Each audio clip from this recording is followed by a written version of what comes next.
Okay, I'm just going to show you how to delete a mobile from the Bluetooth audio system in this 2016 Range Rover Evoque. So from any screen, you've got the two cogs there, which is settings. We'll click on that, and then you see System, Bluetooth.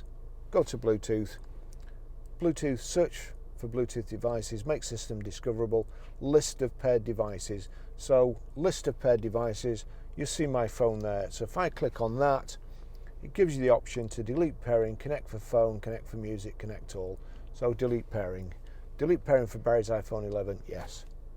That's it, gone.